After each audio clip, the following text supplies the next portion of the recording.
Paz do Senhor, amados. Amém. Aleluia.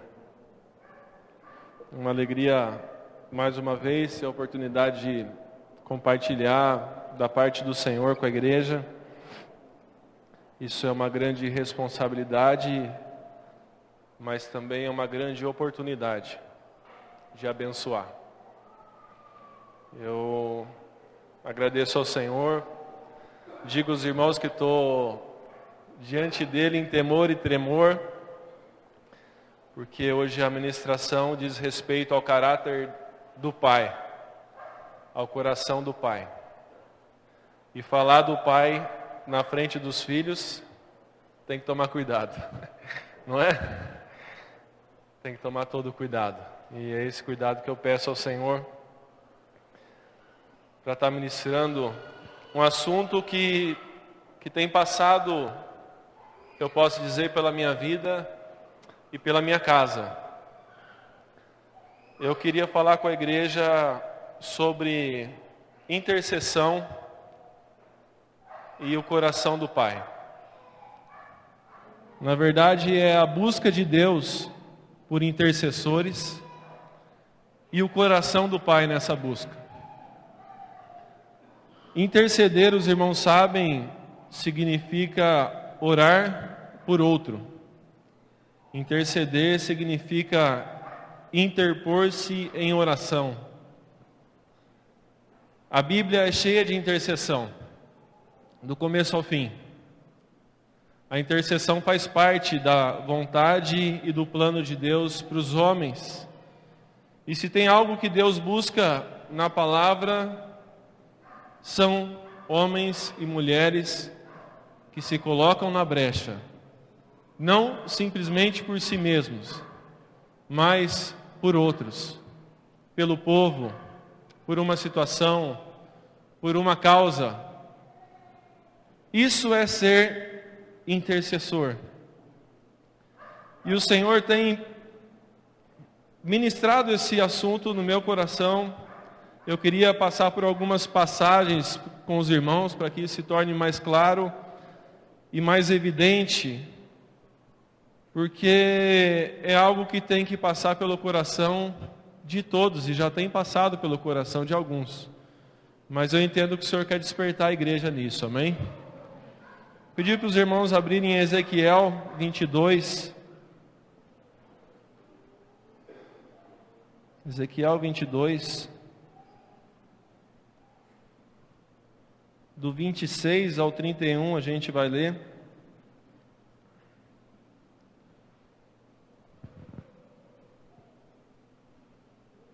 Uma passagem bem conhecida por alguns, mas mostra a busca do coração de Deus por um intercessor.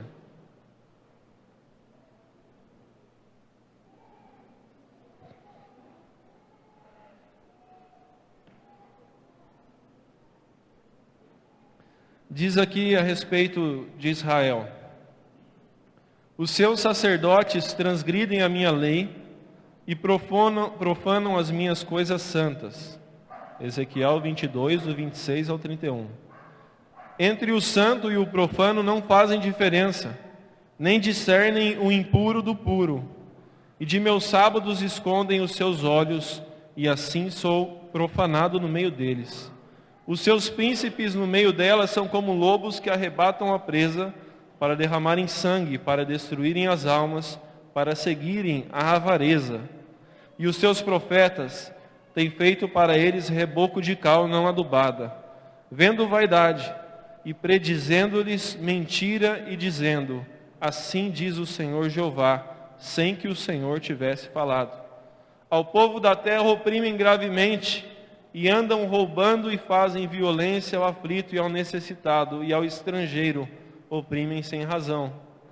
E busquei dentre eles um homem que estivesse tampando o muro e estivesse na brecha perante mim por esta terra, para que eu não a destruísse, mas a ninguém achei. Senhor, nessa hora nós queremos ouvir aquilo que tens a ministrar para nós, Senhor. Cai por terra toda distração, Senhor. Cai por terra tudo que possa nos impedir de ouvirmos de perto a Tua palavra e o Teu coração nessa noite, Senhor. Em nome de Jesus, ministra, Senhor, nos nossos corações. Nós estamos sedentos pela Tua água, Senhor. Nós estamos sedentos pela Tua voz, Senhor. Em nome de Jesus, Senhor. Amém, Senhor. O termo mais conhecido e usado para intercessão é colocar-se na brecha. É o que a gente fala uns para os outros. Quando tem uma situação, a gente fala: te coloca na brecha, irmão. Se coloca na brecha, ora. E esse termo é um termo bíblico. É um termo usado por Deus. Quando Deus expõe a situação perigosa que Israel se encontrava, a gente leu aqui alguns versículos do 26 para cá, mas desde o começo desse capítulo, é aqui denunciado a situação de Israel. Israel estava dando brecha. Israel não estava se purificando. Os sacerdotes de Israel transgrediam a lei. Os profetas de Israel diziam aquilo que Deus não dizia. Israel oprimia o estrangeiro. Israel não ajudava os órfãos, nem as viúvas. E a figura usada por Deus é que Ele buscou dentre os homens um homem que estivesse na brecha. O que é esse termo na brecha? Antigamente as cidades do Velho Testamento eram protegidas por muros. E essas cidades tinham uma entrada frontal. E Deus se usa desse exemplo dizendo para Israel que espiritualmente ela estava dando brechas. Deus usa desse exemplo dos muros para dizer que em relação à lei, em relação à vontade de Deus, Israel estava dando brecha perante Deus. E o desejo do coração de Deus era que um homem, um líder, se levantasse em Israel e tapasse essa brecha. Em oração, em súplica, em jejum, como já havia acontecido em várias outras vezes. Mas diz a palavra que ele não encontrou. E aí a gente chega na primeira conclusão sobre intercessão. Alguns homens Deus levanta na sua igreja, mas diz a palavra que intercessores Deus procura. Que Deus está à procura de intercessores.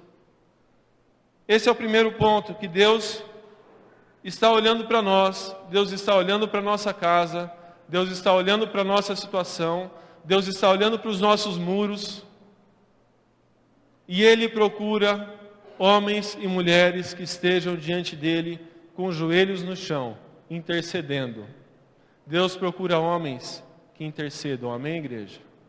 Segundo ponto, Isaías 59:16 diz algo que me deixou assustado.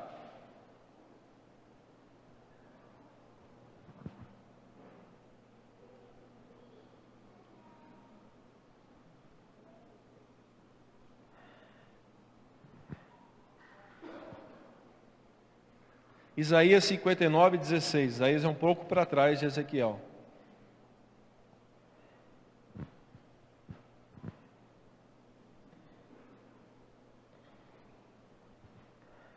Aqui, mais uma vez, a situação de Israel estava necessitando de um intercessor.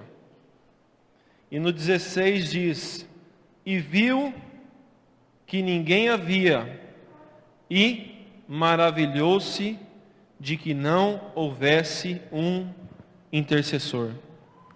Maravilhou-se, na verdade, não é ficar maravilhado no bom sentido. Deus viu que não tinha um intercessor e ficou maravilhado com isso. Mas, na verdade, quer dizer espantado. Deus se assustou. Deus ficou desolado. Deus ficou assombrado. Deus admirou-se ao olhar para o povo dele e a perceber que no povo dele não havia intercessores. Segunda conclusão que a gente chega: a falta de intercessores assombra Deus. A falta de intercessores assusta Deus. Isaías 62, 6 e 7, uma página para frente, ele fala sobre Jerusalém.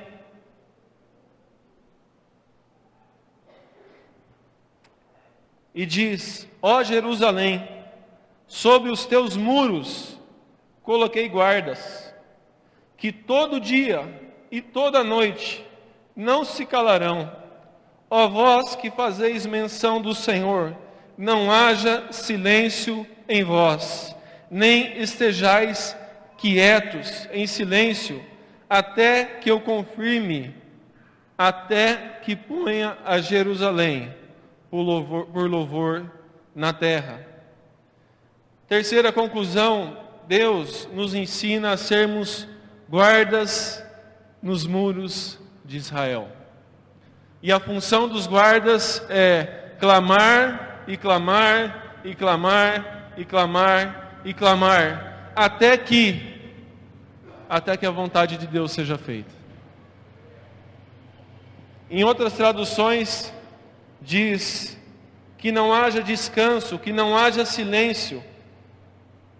E tem outra tradução que diz: não lhe concedam descanso, até que confirme, até que ponha Jerusalém por louvor dessa terra. Amados, Deus espera que os muros estejam com seus guardas orando e intercedendo. Eu quero contar uma situação que a gente viveu na semana passada, não nessa semana, na outra. Mas os irmãos lembram que eu estava pedindo oração pela Ágata, já fazia uns 6 meses. E eu pedi oração, e eu estava orando, buscando ao Senhor. E eu fui em médico, e eu fui no outro médico, e eu fui no outro pediatra, e eu fui no tista, conhecido dos irmãos. Vai no tista, André. E eu fui no tista. E o tista pediu o exame, e o outro médico pediu o exame. Eu levava minha filha para um lado ou para o outro, e pica a veia da minha filha, e pega sangue dela, e faz exame. É intolerância daqui, é intolerância de lá. Nenhum exame dava nada. Nenhum médico dava nenhuma solução. Nem o tista. Conhecemos a capacidade daquele homem com cuidado com as crianças.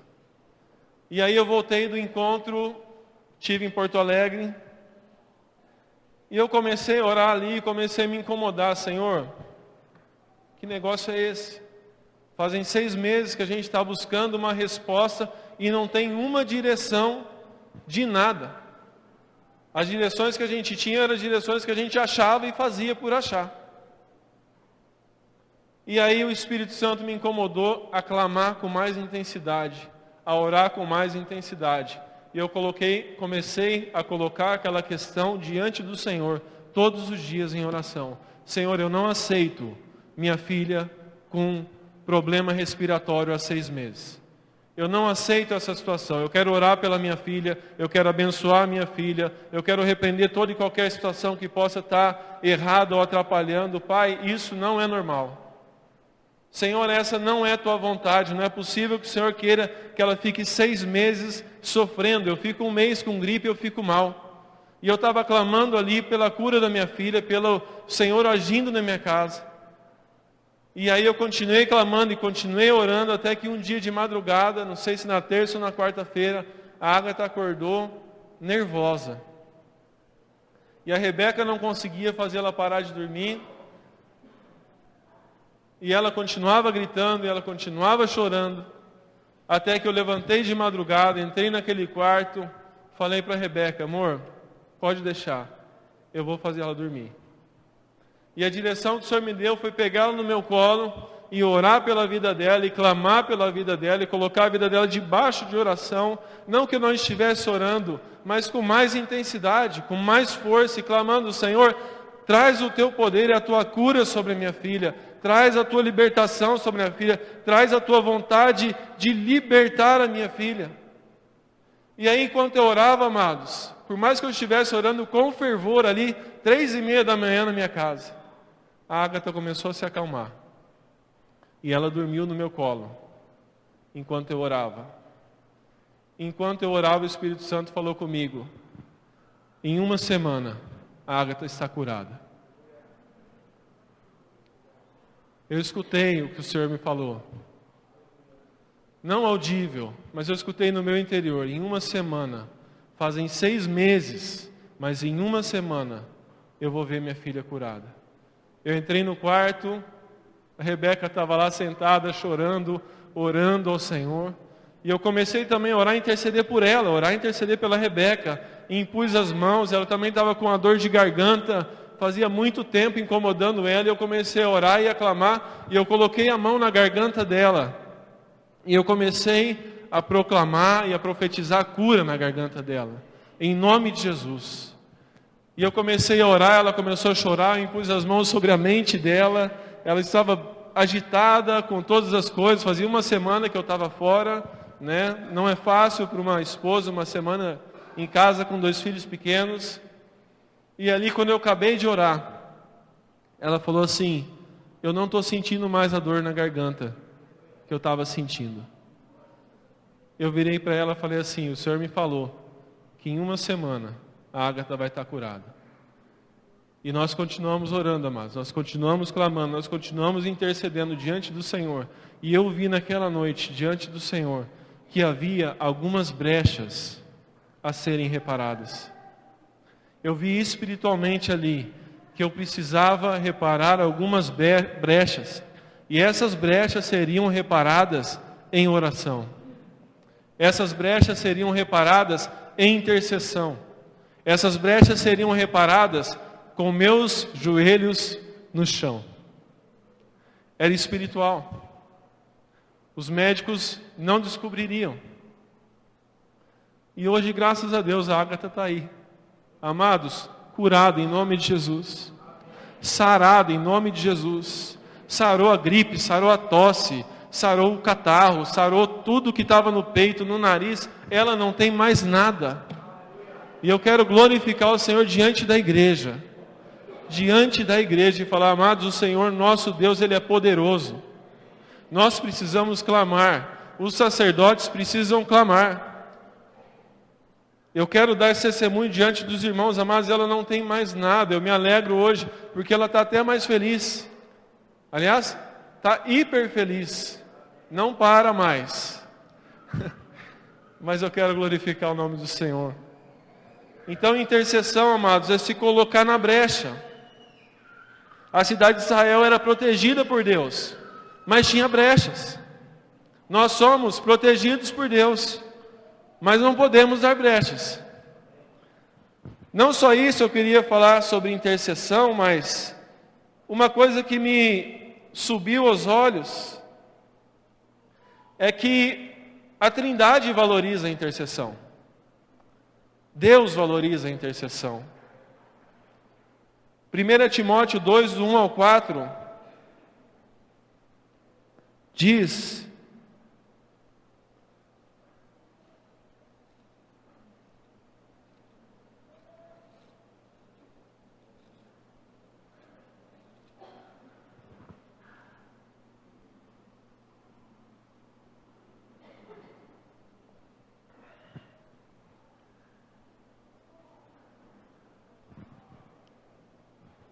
Primeira Timóteo 2, do 1 ao 4.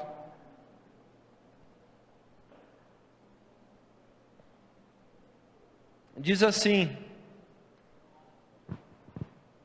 admoesto-te, pois, antes de tudo, que se façam súplicas, orações, intercessões e ações de graças por todos os homens, pelos reis e por todos os que estão em eminência, para que tenhamos uma vida quieta e sossegada, em toda a piedade e honestidade, porque isto é bom e agradável diante de Deus, o nosso Salvador, que quer que todos os homens se salvem e venham ao conhecimento da verdade. Mas a ênfase é no versículo 3, porque 1 e 2 fala sobre súplicas, orações e intercessões. O que diz o 3, amados? Porque isto é bom e agradável diante de Deus. o nosso Salvador. Deus valoriza a intercessão. Deus nos ensina a intercessão. Deus nos pede para sermos intercessores. Vemos em Jesus um homem de intercessão. O Ayrton ministrou domingo passado na comunhão sobre a vida de oração de Jesus. E aquilo nos quebranta e nos quebra no meio. Nós vemos o quanto que Jesus orava, nós vemos o quanto que Jesus intercedia. Jesus começou o seu ministério orando, desenvolveu o seu ministério orando, e na cruz, o que ele fazia? Orava e intercedia. Acho que é João 17, 20. Vamos abrir lá. Eu anotei aqui o 17, 20. Mas João 17, 20 está lá. Jesus intercedendo. Jesus não só orava, Jesus intercedia. Jesus se colocava na brecha. Aliás, ele se colocou na brecha entre nós e Deus. E se ele não tivesse se colocado na brecha, onde nós estaríamos? Mas está aqui Jesus rogando, suplicando, intercedendo. João 17, 20. Eu não rogo somente por estes, mas também por aqueles que pela sua palavra hão de crer em mim. Amados, por quem Jesus estava intercedendo? Pelos discípulos. E eu não sei se você percebeu aqui, que Jesus estava intercedendo por você. Não oro somente por aqueles, mas por estes, mas também por aqueles que pela sua palavra hão de crer em mim. Na minha Bíblia tem uma setinha escrito assim: Jesus orou por mim. Que alegria perceber que Jesus intercedeu por mim. Mas o que me dá ainda mais alegria é ver que Ele ainda intercede por mim e por nós. Amém, amados? Hebreus 7, do 25 e 26. Hebreus 7, 25 e 26.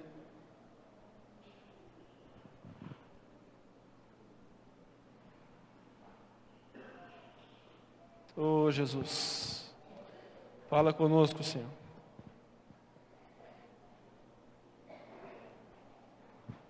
Diz aqui, portanto, pode também salvar perfeitamente os que por Ele se chegam a Deus, vivendo sempre para interceder por eles. Notícia que nos traz alegria e paz. Jesus está intercedendo pela sua igreja. Amém, amados? Até hoje Ele exerce esse ministério. Até hoje Ele intercede por nós. E diz a palavra que Ele vive sempre para interceder por nós. Mas não só Jesus, vemos também a quem intercedendo por nós? O Espírito Santo. Romanos 8, 26.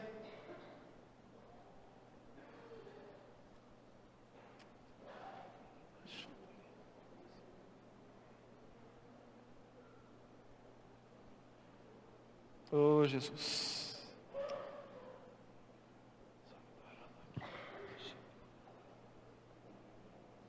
Sobre o Espírito diz: e da mesma maneira também o Espírito Santo ajuda as nossas fraquezas, porque não sabemos o que havemos de pedir como convém, mas o mesmo Espírito intercede por nós com gemidos inexprimíveis. A Trindade valoriza a intercessão. A intercessão é assunto da Trindade. A intercessão é ensino de Deus para nós. A intercessão é trabalho de Cristo. A intercessão é trabalho do Espírito. Quanto que a gente vê na história, amados? O quanto a intercessão foi importante. Se você pegar de Gênesis a Apocalipse, você vai encontrar em toda a Bíblia homens que foram parceiros de Deus, homens que foram intercessores da parte do Senhor, homens que se colocaram entre o povo e Deus. Se você pegar os Salmos, você vai ver Davi, um homem que intercedia pela sua geração. Se você ler o livro de Neemias, você vai encontrar um homem que intercede por Jerusalém e que clama pela sua restauração e se dispõe. Vamos abrir lá Neemias 1, do 4 ao 11. Neemias. Pouco para trás de Isaías, atrás de Jó, pouco para trás de Salmos.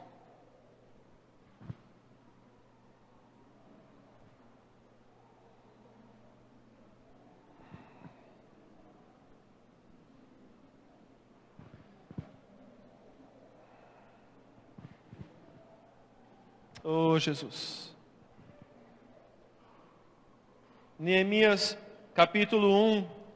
Neemias recebe a notícia sobre o povo de Deus, sobre Jerusalém.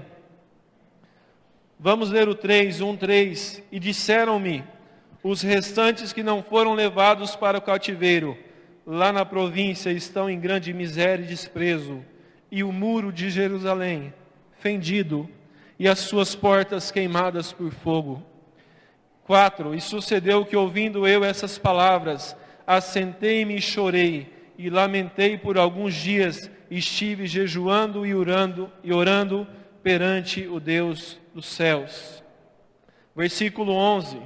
Ah, Senhor, estejam, pois, atentos os teus ouvidos à oração do teu servo e à oração dos teus servos que desejam temer o teu nome, e faze prosperar hoje o teu servo, e dá-lhe graça perante este homem. Então eu era o copeiro do rei. Neemias 2:5, ele vai ao rei e diz: se é do agrado do rei, se o teu servo é aceito em tua presença, peço-te que me envies ajudar a cidade dos sepulcros dos meus pais, para que eu a edifique. O resto da história os irmãos já conhecem. Jerusalém é edificada, Jerusalém é reconstruída, os muros de Jerusalém são reconstruídos, mas tudo isso começa no coração de um homem que clamou e chorou diante do Senhor. E não só clamou e chorou diante do Senhor, mas que se dispôs. O intercessor não é aquele que simplesmente ora, pede, mas o intercessor é aquele que diz: eis-me aqui, Senhor. O intercessor não é aquele que aponta falhas nos muros. Está quebrado ali, está rachado ali, está feio ali. O intercessor é aquele que tampa as brechas com oração. Nós precisamos ser intercessores uns dos outros. O Senhor deseja que a sua igreja seja uma igreja intercessora, que olha os muros, não com o objetivo de apontar, mas com o objetivo de cuidar. Se eu vejo o muro do meu irmão quebrado, eu não sou aquele que mostra para os outros o buraco no muro do meu irmão. Se eu vejo o muro do meu irmão quebrado, eu sou aquele que me coloco de joelhos e clamo ao Senhor, para que o Senhor repare essa brecha em nome de Jesus. Porque a casa do meu irmão está em perigo. Porque os filhos do meu irmão estão em perigo. Mas essa é a ação do intercessor. O intercessor é um reparador de brechas. Moisés, um outro intercessor. Moisés descia ali do monte e ele viu o povo totalmente desviado em 40 dias. Deus olha para Moisés e fala: eu vou consumir esse povo. Eu não aguento mais. Não é possível. Eles são povo obstinado, povo rebelde, povo desobediente. Eu vou consumi-los. O que Moisés faz? É verdade, Senhor, realmente, nossa, olha, eu estou aqui orando, eles, olha lá, Moisés se coloca diante de Deus pelo povo. Senhor, não faça isso. Moisés coloca a vida dele em risco. Em Êxodo 32, 10. Não precisa abrir, amados, mas só para ler. Deus fala assim: agora, pois, deixa-me que o meu furor se acenda contra eles e os consuma, e eu farei de ti uma grande nação. Porém, Moisés suplicou ao Senhor, o seu Deus, e disse: ó Senhor, porque se acende o teu furor contra o teu povo, que tu tiraste da terra do Egito com grande força e forte mão? Porque hão de falar os egípcios, dizendo: para o mal os tirou, para matá-los nos montes, e para destruí-los à face da terra. Torna-te da ira do teu furor, e arrepende deste mal contra o teu povo.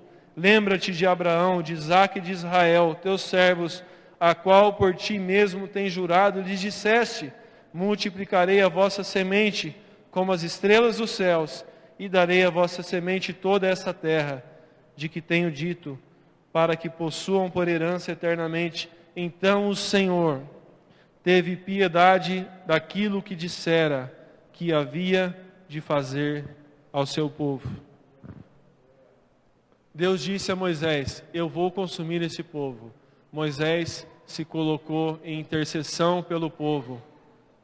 Deus não consumiu o povo. Deus procura por um homem que se coloque na brecha pelo povo. Ana, a mãe de Samuel, nós conhecemos a história dessa mulher que teve um filho chamado Samuel. Ela teve um filho depois de clamar, depois de interceder. Josué, conhecemos a história de Josué, onde Josué orou e o sol parou. Tem até uma música. Diz lá em Josué 10:14: e não houve dia semelhante a este, nem antes nem depois dele, ouvindo o Senhor assim a voz de um homem, porque o Senhor pelejava por Israel. Elias, naquele sacrifício ali diante dos profetas de Baal, Elias orou e o fogo desceu. Nós queremos que o fogo do Senhor desça sobre nossa casa, amados? Queremos? Precisamos orar. Precisamos clamar. Precisamos nos levantar. Precisamos nos posicionar. Senhor, que o teu fogo, o fogo do teu Espírito Santo, desça sobre minha casa. Senhor, que o fogo da tua palavra, que discerne ali, que separa entre juntas e medulas, desça sobre os meus filhos. Que eles tenham entendimento, Senhor. Que eles guardem a tua palavra, que eles digam não ao mundo, Senhor. Intercessão. Em Atos 4:21, os discípulos oram por autoridade, por ousadia e por poder na pregação do Evangelho. E o que acontece, amados? Deus concede. Ler o livro de Atos e não se tornar um intercessor é algo difícil. Porque nós vemos a igreja de Atos que caminhava numa força do Espírito Santo e numa força de poder do Senhor. Mas ali, a cada 2, 3, 4 versículos você vê, e a igreja orava, e a igreja intercedia, e a igreja buscava, e a igreja jejuava, e a igreja orava junto, e Pedro orava, e Paulo orava, e João orava. Era uma igreja que caminhava em intercessão. Era uma igreja que não abria mão de orar. E a pergunta que eu fiz para o Senhor é o seguinte: Pai, se a tua palavra é tão clara, se o teu clamor é tão grande, se a tua procura é tão intensa, e se quando nós lemos a palavra, nós vemos que a tua igreja, desde o princípio, o teu povo, vencia e caminhava em oração e intercessão, a pergunta que eu fiz ao Senhor é: por que nós intercedemos tão pouco? Por que nós não temos valorizado uma vida de intercessão? Porque há tão poucos intercessores? Eu sei que essa é uma pergunta difícil, porque intercessor não faz muito barulho entre os homens. Intercessor faz barulho para Deus. Mas eu fiz essa pergunta para o Senhor, Pai, me colocando como alvo dela. Me colocando como intercessor por nós. Porque esse é um assunto que eu confesso aos irmãos que precisa ser trabalhado na minha vida. Eu preciso aprender a ser de fato um homem intercessor. Não que não ore, não que não busque, mas o Senhor me dá um assunto novo aqui. O Senhor me mostra algo com mais luz. O Senhor me mostra algo aqui que eu não estava percebendo.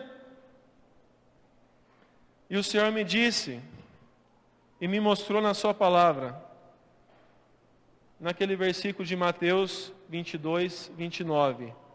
André, vocês erram, não conhecendo as Escrituras, nem o poder de Deus. E quando o Senhor me ministrou sobre não conhecer as Escrituras, o Senhor não só me levou a ler as Escrituras e ver o quanto que isso era importante, mas quando nós lemos as Escrituras, nós conhecemos o caráter e o coração do Pai. E o que o Senhor me mostrou aqui, muitas vezes nós desconhecemos, não totalmente, não é isso, mas muitas vezes nós precisamos conhecer mais o coração do Pai.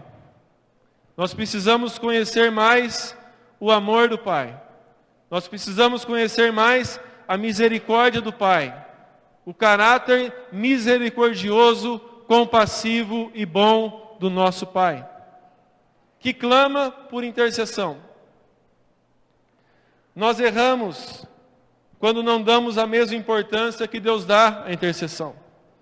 Nós erramos quando não conhecemos ou quando nos esquecemos o quanto Deus age por meio da intercessão. Nós erramos principalmente quando não conhecemos ou quando nos esquecemos o quanto o nosso Deus é compassivo, misericordioso e bondoso. Ou nós erramos por ignorância, ou nós erramos por esquecimento, ou nós erramos mesmo por desobediência.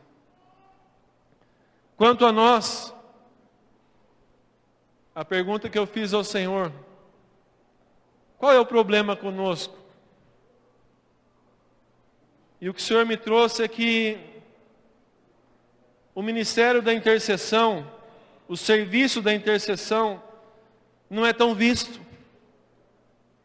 Ninguém vê o intercessor, e é assim mesmo. Por não ser tão visto, muitas vezes nós não damos tanto valor. Não há palmas para o intercessor. Ninguém chega no intercessor depois da sua oração às 3 da madrugada e diz o seguinte: olha, a tua oração foi forte hoje, hein? Porque às 3 da madrugada todo mundo está dormindo. Ninguém ouve o intercessor. Deus ouve o intercessor.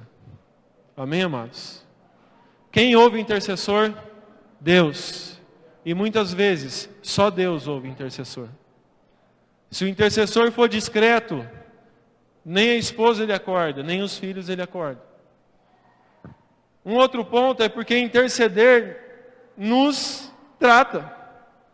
Interceder é orar pelo outro. Interceder é orar pela causa do outro, é esforçar-se por causa alheia. Falhamos também porque trazemos em nós alguns traços ainda da nossa independência. Pensamos ser autossuficiente e muitas vezes nos esquecemos de que somos pó. Erramos também porque estamos ocupados e cansados demais com outras coisas e não sobra tempo para orar, quanto mais para interceder. Amados, eu confesso para os irmãos que não foi fácil ouvir isso.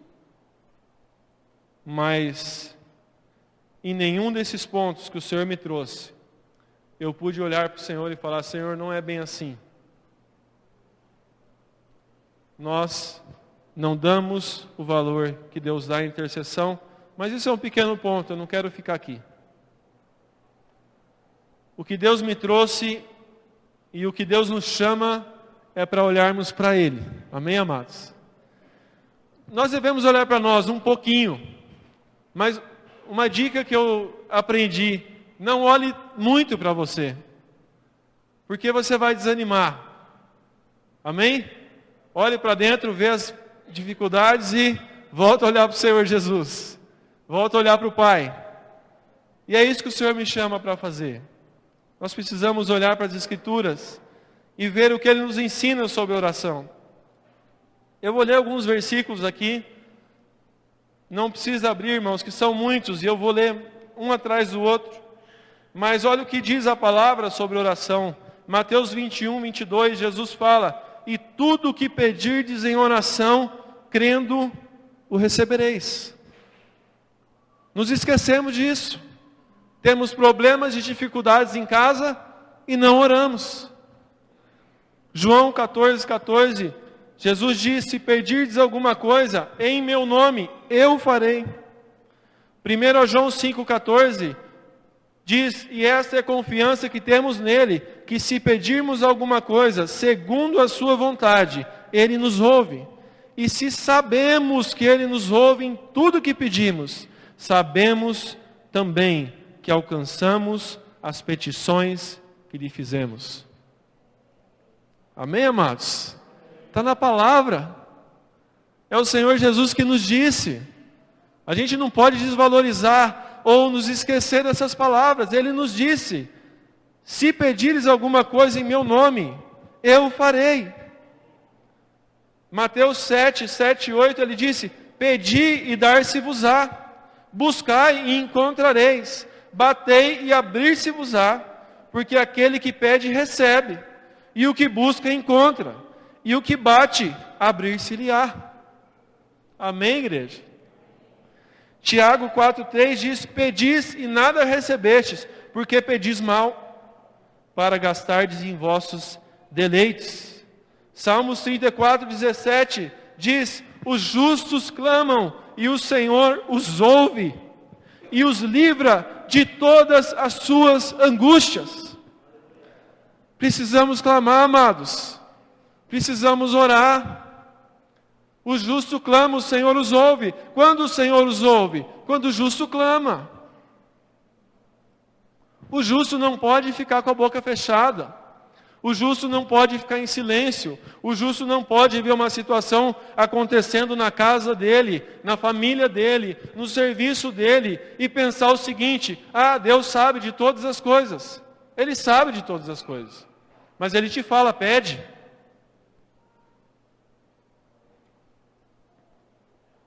Jesus, quando ensina a oração do Pai Nosso, que a gente conhece como oração do Pai Nosso, em Mateus 6,6, ele diz isso.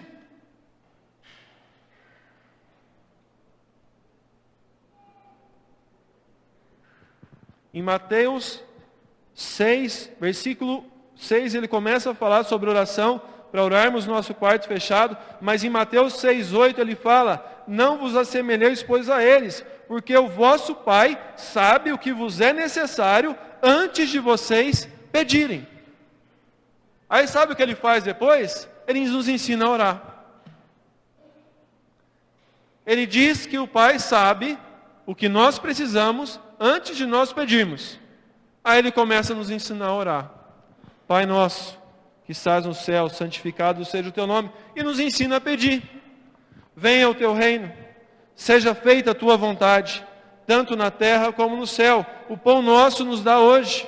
Perdoa as nossas dívidas. Amados, o fato de Deus saber as nossas necessidades não nos livra da responsabilidade de pedirmos a Ele. Amém? De clamarmos a Ele. Jeremias 33:3 diz: clama a mim e responder-te-ei, e anunciar-te-ei coisas grandes e firmes que não sabes. Ele nos anunciará coisas grandes e firmes que nós não sabemos, amados, quando nós clamarmos a Ele. Quando nós nos colocarmos em oração diante dEle. Quando a gente dobrar o nosso joelho no chão, colocar nossa cara na terra e falar: Senhor, fala comigo porque eu preciso ouvir Tua voz. O Senhor não trará essas revelações, essas grandes revelações da parte dEle, se nós não o clamarmos como intercessores. E o estímulo de Deus para a igreja é que Ele é recompensador daqueles que clamam. Ele é galardoador daqueles que o buscam. Mateus 6,6: Mas tu, quando orares, entra no teu quarto, fecha a tua porta e ora ao teu Pai que está em secreto, e o teu Pai que te vê em secreto te recompensará publicamente. Jesus diz que aquilo que nós fazemos em secreto frutifica publicamente. Jesus diz que o nosso clamor e a nossa súplica e a nossa intercessão, se ela é sincera, se ela é honesta, não fica sem resposta. Não fica sem resposta. Pode ser que Deus não te diga sim, mas uma resposta Ele vai te dar. Pode ser que você clame e o teu clamor não quer dizer que todo o nosso clamor será respondido com um sim. Mas uma resposta o Senhor vai nos dar. Uma direção Ele vai nos dar. E o segundo ponto, eu falei sobre os ensinos sobre oração. E o último ponto que eu trago é que nós devemos conhecer, e isso nos estimula a sermos intercessores. Nós devemos conhecer o caráter e o coração do nosso Deus. Amém, amados? Eu separei aqui alguns nomes dados a Deus na Bíblia. Os irmãos sabem que o nome na Bíblia descreve não só a essência, o caráter, mas também os atributos. Os nomes de Deus revelam quem Ele é. Os nomes de Deus falam a respeito do caráter de Deus, do coração de Deus e dos atributos de Deus. E alguns deles são Javé. Javé significa eu sou. Elohim significa Deus forte. El Olam significa Deus eterno. El Shaddai significa Deus todo-poderoso. Adonai significa Deus altíssimo. Adonai significa Senhor soberano. El Elyon significa Deus altíssimo. Jeová Jireh significa Deus provedor. Jeová Nissi significa o Senhor é minha bandeira. Jeová Shalom significa Deus de prosperidade, Deus de paz. Jeová Shammah significa o Senhor está presente. Jeová Tsavot significa Senhor dos exércitos. Rocha nos mostra um Deus confiável. Gibor significa Deus valente. Sadik significa Deus justo. Coné significa Deus zeloso. Altíssimo nos mostra que Ele é transcendente. Abba nos mostra que Ele é o nosso Pai. Os nomes que eu citei são os nomes do nosso Pai. Amém, igreja?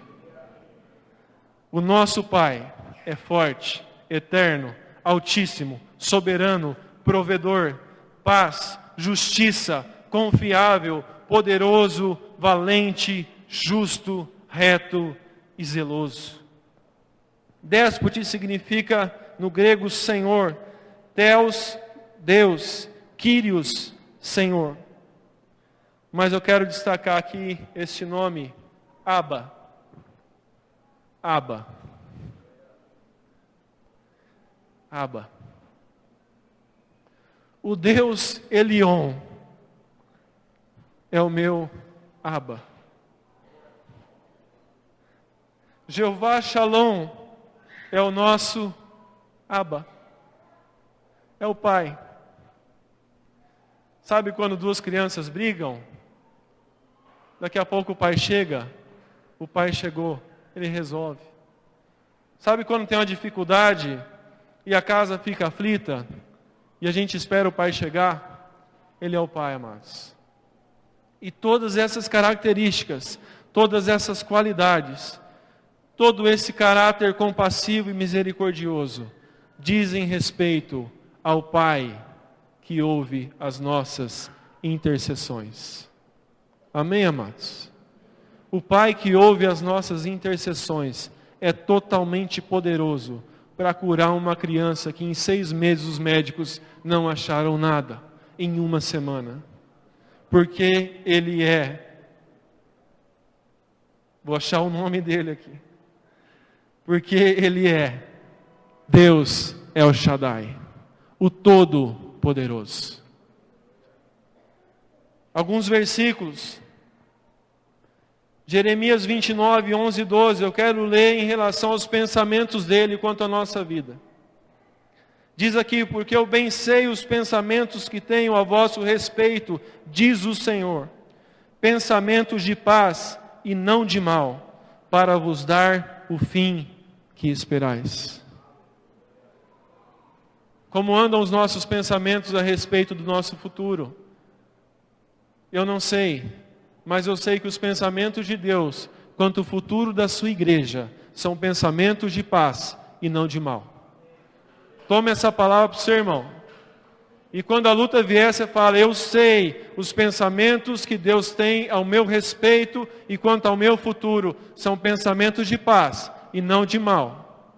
E eu profetizo sobre a minha casa os pensamentos do Senhor, a mente de Cristo e não a mente do mercado. Jeremias 29, continuando, diz, então me invocareis, e ireis, e orareis a mim, e eu vos ouvirei.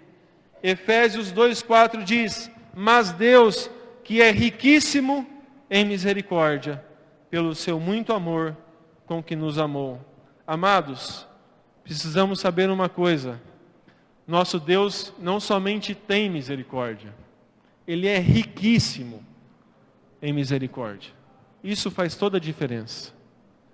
Ele não é simplesmente um Deus que tem misericórdia, mas Ele é um Deus que é misericórdia. Os seus nomes mostram isso por nós.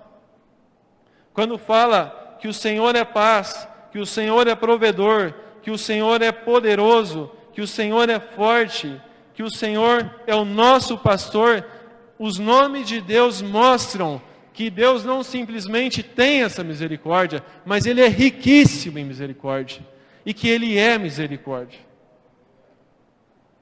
Miqueias 7,18 diz, quem é Deus semelhante a ti, que perdoa a iniquidade, e que passa por cima da rebelião do restante da sua herança?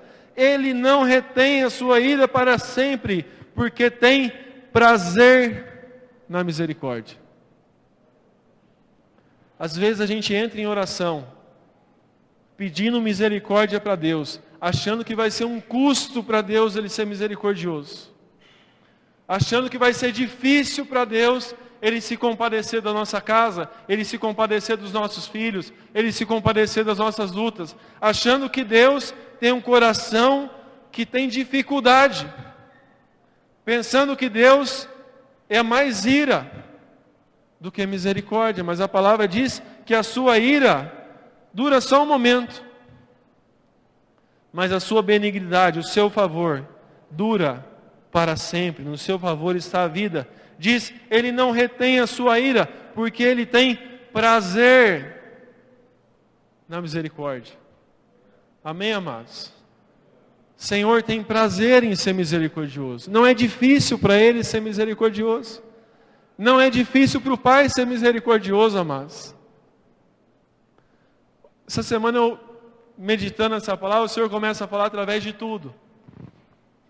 E aí, falando sobre essa questão da ira rápida e do cuidado e da misericórdia, no feriado chamei o Adriano e o João Mateus em casa e a gente foi mexer nas pedras ali do jardim e na grama. E ali o Apolo sem camisa no sol. E eu falando, sai do sol, Apolo, você vai se queimar. Ah, tá, saí um pouquinho, vinha para a garagem, voltava para o sol. Apolo, sai do sol, você vai se queimar.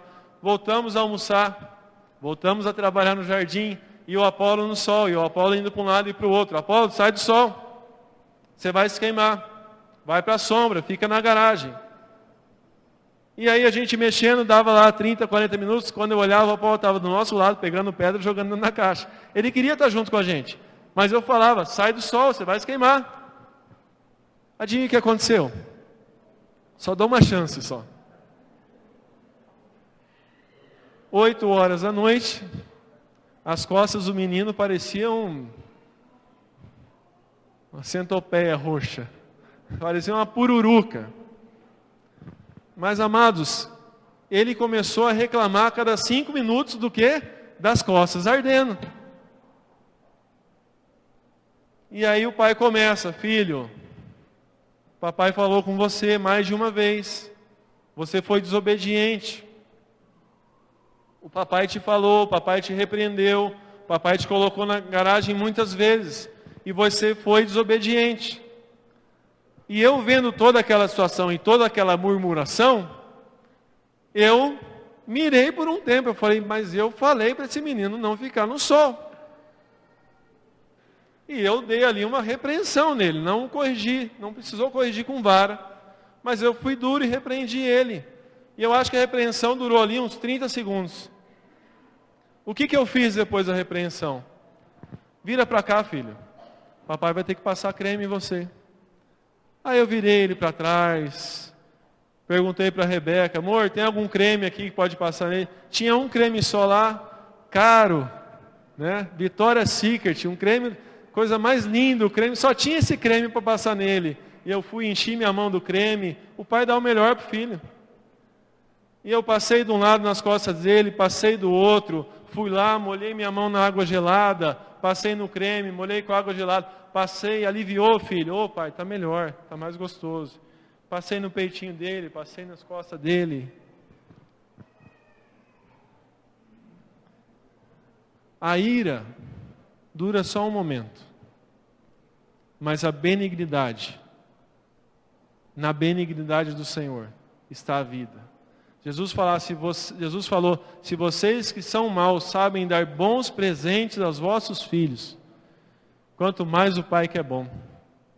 E nós, muitas vezes, sabemos cuidar bem do nosso filho, mas o ensino que Jesus nos dá é o seguinte, olha, quando você faz certo, saiba que o teu Pai faz muito melhor que você.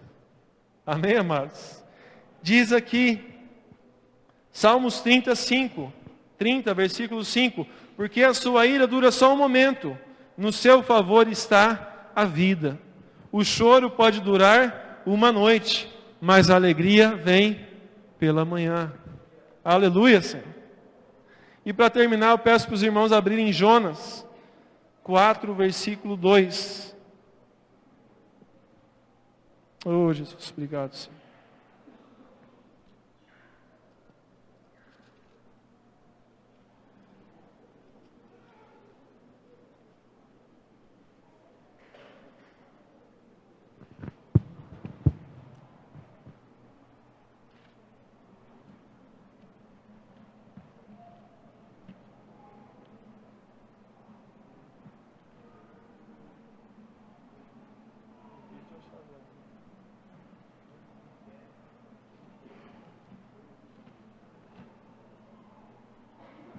Difícil de achar Jonas aqui.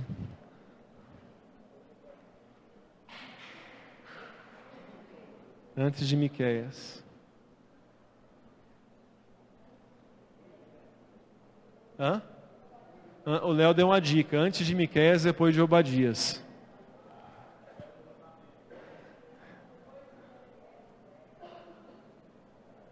Eu não marquei. Algum irmão achou? Tenha misericórdia de mim aqui.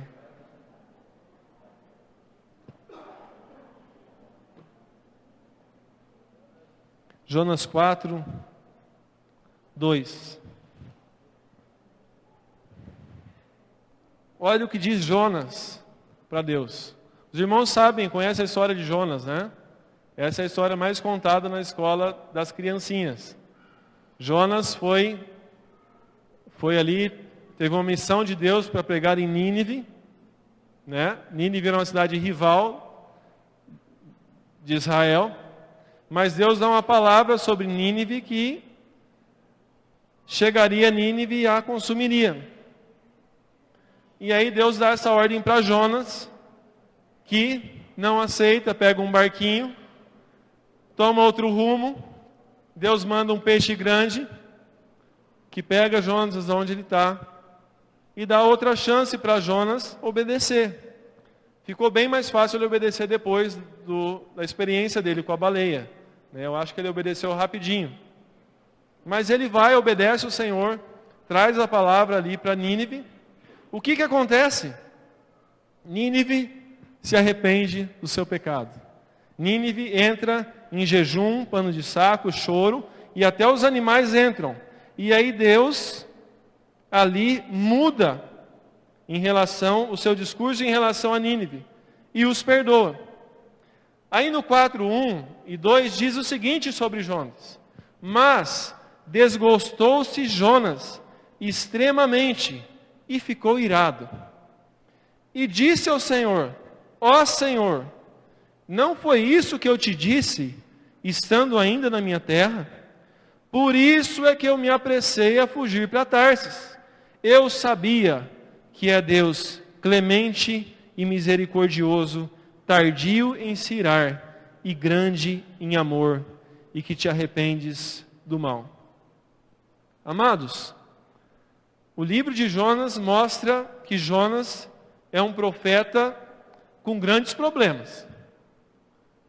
Teimoso, desobediente, arredio, pensava só nele, individualista. Agora, tem algo que nós temos que tirar o chapéu para Jonas. Jonas conhecia o seu Deus como poucos. Olha o que ele fala para Deus. Ele fala algo no capítulo 4 que a gente não lê no capítulo 1, mas que aconteceu lá.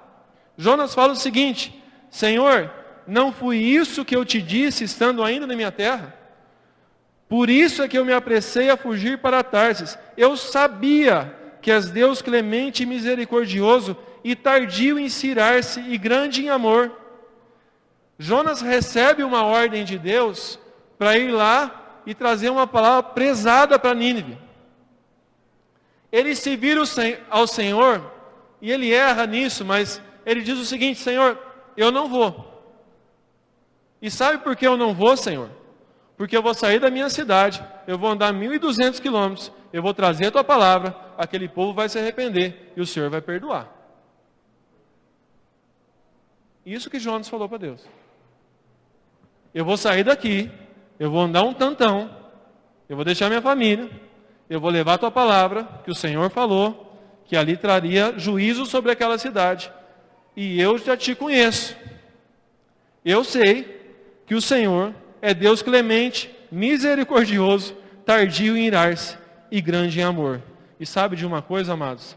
Jonas não estava certo em relação à sua atitude de desobedecer a Deus, não. Mas em relação ao caráter de Deus, ele estava certo. Em relação ao caráter de Deus, Jonas conhecia o coração do Pai. E Jonas sabia que o Pai, quando vê clamor, quando vê arrependimento, quando vê joelho no chão, quando vê lágrimas, quando vê mudança, o Pai não resiste. O Pai abençoa. O Pai é bom. O Pai é bondoso. O Pai é compassivo. E o que ele fez com Nínive, que era uma nação rival de Israel. Está aí até um dos motivos que Jonas tenha ficado com medo. Como assim? O Senhor vai consumir e eu vou lá? Né? Jonas ali como Alguém que corria risco talvez pensasse, não, deixa o Senhor consumir, um problema a menos. Mas Jonas foi ali desobediente, mas ele nos diz algo: ó Senhor, não foi isso que eu te disse, estando ainda na minha terra? Por isso é que me apressei a fugir para Tarsis. Eu sabia que és Deus, clemente e misericordioso, tardio em irar-se e grande em amor. Amém, amados? O Deus que ouve as nossas intercessões é Deus clemente, misericordioso, tardio em irar-se e grande em amor. O Deus que cuida da nossa casa, um dos nomes de Deus é Coné, é Deus zeloso. Deus não cuida da nossa casa de qualquer jeito, Ele é Deus zeloso. Ele também não quer que a gente cuide da nossa casa de qualquer jeito. Então o Senhor nos chama para um zelo. Seja zeloso, maridos, sacerdotes do Senhor, sejam zelosos. Esposas que são sacerdotisas do Senhor, sejam zelosas. Jovens, sejam zelosos. Não queiram enfrentar o mundo e as tentações de peito aberto, sem o Senhor, sem clamar, sem interceder, sem botar o teu joelho no chão. Não está fácil. Eu tenho acompanhado a vida de jovens e adolescentes. Misericórdia, amados. É tentação em cima de tentação, é convite em cima de convite, é o diabo oferecendo um banquete na cabeça e na boca deles todos os dias. Como é que a gente vence isso?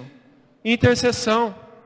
Senhor, tem misericórdia da minha vida. Senhor, não me deixa tropeçar. Senhor, me dá força na Tua palavra. Senhor, abre os meus olhos. Senhor, limpa o meu coração. Senhor, me faz enxergar o Senhor mais que as coisas do mundo. Senhor, tira esse desejo de pecar de dentro de mim. Senhor, tem misericórdia. E aí o que acontece, amados? Ele tem misericórdia. Porque Ele é um Deus de misericórdia. Agora, o nosso grande problema, nossa grande dificuldade é que muitas das vezes nós não clamamos. Muitas das vezes nós não oramos. A nossa oração é o trivial. A nossa oração é o básico. E existem lutas que precisam ser vencidas com a intercessão dos santos. Amém, amados? Eu entrego essa palavra quebrantado diante da igreja.